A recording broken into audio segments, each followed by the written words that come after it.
Uyu munsi ngiye kubasobanurira episode imwe yo muri filime yitwa Row yasohotse 2022. Iyi episode ikaba yaritiwe umugore wari wamanitswe kuri shelf n'umugabo we igihe kingana n'imyaka 3.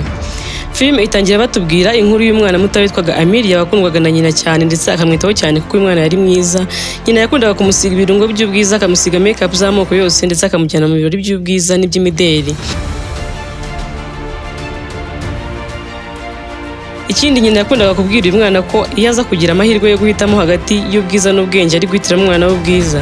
Amelia yakuze ari umukobwa ukunda ibintu by'imideli ndetse akajya mu marushanwa y'imideli, akajya no mu marushanwa y'ubwiza. Umukobwa yaje kuba successful mu kazi yakoraga, ariko akajya ahura n'ikibazo cyo kuba yarahohoterwaga cyane, yarahabwaga amasaha yo gukora arenze y'abandi bakoraga ndetse akagira n'ikibazo cyo gufotorwa n'abafotografi babi, bikaba byaramubangamiraga mu kazi ke.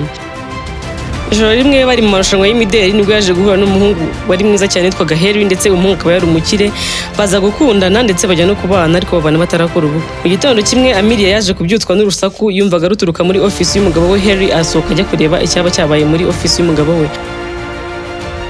Agezeyo asanga Harry yarimo aramanika igishelf kinini cyane muri office ye, atekereza ko iyo shelf Harry yaba yarayizaniye kuyimanikamo ibitabo bye, ariko akabona ko ibitabo bye bitazakwirwamo. Harry yamusobanuriye ko iyo shelf atarayizaniye ahubwo yarayizaniye Amelia. Amelia atangira gutekereza ko inkweto yari afite zitari gukwirwa muri iyo shelf, ariko Harry amubwira ko iyo shelf atarayizaniye kwishyiraho inkweto ahubwo yarayizaniye kugira ngo Amelia azajya yicaraho igihe cyose Harry azajya aba yicaye mu kazi ari muri office azajya bari kumureba. Kubera ko Harry yatekerezaga ko igihe cyose azaba yicaye muri office ye areba umugore we bizajya bimumotiva ndetse bikazatuma yumva ko azaba successful mu byo azakora. Amelia ntigeze yishimira icyo gitekerezo cyo kwicara aho ngaho, ariko nanone kubera ko akazi ke kari kamubangamiye cyane yumvishe ko ari amahirwe abonye ndetse yo kubona umugabo umukunda bigeze aho ngaho. Amelia yafashe umwanzuro wo kwicara kuri iyo shelf kugira ngo ashimishe umugabo we ndetse nawe aruhuka ku kazi yakoraga kamubangamiraga.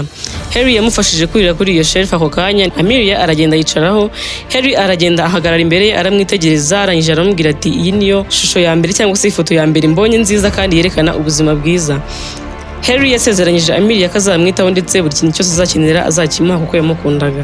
Ako kanya Harry yahise ajya kumutegurira breakfast. Hashize iminsi mikeya Harry na Amelia baje gukora ubukwe, ariko Amelia umunsi w'ubukwe wose nawe yawumaze yicaye kuri iyo shelf ndetse yambaye n'ikanzu y'ubukwe ariko akicaye kuri iyo shelf. Gusa Amelia byaramushimishije kubona abantu bose bari baje bishimye baganira baje kubera we. Umunsi w'ubukwe wararangiye bose barataha. Harry yaraje nawe yiyunga kuri Amelia, barara bicaranye kuri iyo shelf bishimira umunsi wabo wa mbere w'ubukwe. Iminsi yakomeje kwicuma, ariko Amelia atangira kubangamirwa no kwicara aho ngaho kuko yumvaga bimubangamiye. Nyine yatangiye kugira irungu, atangira gushaka ibintu byatuma atagira irungu, gusoma magazines, agaca inzara ze akazisiga, agakora amasiporo kugira ngo arebe ko yagabanya kugira irungu, ndetse agashaka n'uburyo yagira positive cyangwa se yagira ibitekerezo biri positive kurusha uko yari gutekereza ku bintu bibi cyangwa se ibintu bimubangamiye aho ngaho yaricaye kuri shelf. Uko iminsi yakomeje kugenda yicuma, Harry yatangiye kugenda arambirwa kubona Amelia yicaye aho hejuru, atangira kutamwitaho nk'uko yamwitagaho, ntiyongera kumuzanira impano nk'izo yamuzaniraga, ntiyongera no kujya amusuhuza cyangwa se amufata neza nk'uko yamufataga, ntiyongera no kujya yita ku myenda yambaraga, kandi buri gihe Amelia yambaraga amakanzu meza kugira ngo Harry aze kuyishimira. Kugeza ubwo Amelia yaje gufata ikanzu ye yakundaga cyane, ikanzu yari ihenze yari nziza cyane, arayambara kugira ngo aze kureba ko wenda Harry yakongera kumwitaho akamugarura attention nk'uko byahoze. Ariko Harry ageze muri office, icyo yitayeho gusa yabonye ko urumuri rwaturukaga mu idirishya rutakigera ku meza ye, ahubwo ahitamo guhamagara abakozi be ngo baze bahindure ameza bayerekeze ku idirishya, atangira kwicara ateye umugongo Amelia. Amelia byaramubabaje cyane kugeza ubwo yatangiye kumva ko kuba ari aho ngaho nta kindi kintu kihamaze gusa uretse kuba ari nk'umutako utatse muri office y'umugabo we Harry. Nyuma y'imyaka 3 Amelia akicaye kuri ya shelf yaje kumva ijwi rya Harry avuye ku kazi, aramutegereza. Harry amaze kwinjira aramuhamagara kugira ngo arebe ko Harry yamwitaba bakavugana. Harry yanga kumwitaba. Amelia byaramubabaje, ararira cyane kugira ngo byibare arebe ko Harry yamugirira impuhwe cyangwa se akamwumva bakavugana. Amelia amaze kubona ko Harry yanze kumwumva, yatangiye gutekereza kuba yamanuka kuri iyo shelf kuko yabonaga ko icyari cyahamuzanye nta kintu kimumariye. Yatangiye kugerageza uburyo bwose bushoboka ngo arebe ko yamanuka kuri iyo shelf kuko hari kure. Atangira kugerageresha inkweto yari yambaye, akora muri urukweto rwa mbere ararunaga kugira ngo arebe distance kuva hasi kugera kuri shelf. Urukweto akirunaga yabonye ukuntu rwageze hasi, abona bimuteye ubwoba, atinya kumanuka, ariko kubera ko yari yafashe umwanzuro wo kumanuka arongera aragerageza bwa kabiri, yafata urundi rukweto rwa kabiri ararunaga, atangira kugenda ashira ubwoba ndetse atangira gushaka uburyo yamanuka. Atangiye kumanuka kuri iyo shelf yaranyereye abamanuka, ariko yikubita hasi ntiyagira ikintu aba. ariko nanone Amelia kubera ko yari amaze igihe kinini adahaguruka atagenda, amaguru ye yararemaye, ntabwo yabashaga kugenda nk'uko yagendaga mbere. Atangira gukora imyitozo yo gusohoka, arasohoka agera hanze, abona pisine, abona jardin, abona n'ibintu ataherukaga, biramushimisha cyane. Amelia yari ameze nk'aho ari umwana ukivuka utangiye kubona ibintu bwa mbere, arishima, asubira mu nzu, afata inkweto ze, arasohoka, aragenda ajya ku muhanda, atega imodoka yatwaraga ibinyamakuru. Iyo modoka iramutwara imugeza mu mujyi. Amelia akigera mu mujyi yatangiye kumva ko ahageze muri sosiyete, atangira kwiyumva nk'abandi bantu, atangira kugenda asuhuza abantu bose abonye, atangira kugenda ahagarara ku mameza y'abantu abyina, atega moto iramujyana imugeza ahandi hantu, ava kuri moto nabwo akomeza kugenda abyinana n'abandi bantu bose abonye mu muhanda, asuhuza abantu bose, mbese ubona ko yishimye. Akagenda abantu bari abantu bari gukora siporo, akabafasha gukora siporo, akirukanka n'imbwa. Birangira agera ahantu ku nyanja, agera kuri beach ahantu hari hicaye abantu bose babaga baje nyine ku mazi, nawe ajya muri ayo mazi ayabyiniramo, amazi akamurengera, ariko kubera ko ibyo yashakaga yumvaga yishimye ndetse yumva arabohotse, abaye free nk'abandi bantu bose. Amelia yakomeje kubyina kugeza ubwo n'abandi bantu bari baraho ngaho batangiye kuza kubyinana nawe, ariko biza kugera aho ngaho avuye mu mazi atangira gusuhuza abandi bantu bari bicaye imbere ya beach, banga kumwikiriza, baramwihorera. Arangije ahitamo gusubira mu mujyi. Amelia ageze mu mujyi yabonye shop yacuruzaga ama makeup, yinjira muri iyo shop, yireba mu kirahure, abona arasa nabi kubera ko yari yahoze mu mazi, ama makeup yose yabaga yisize yari yatangiye kumuvaho.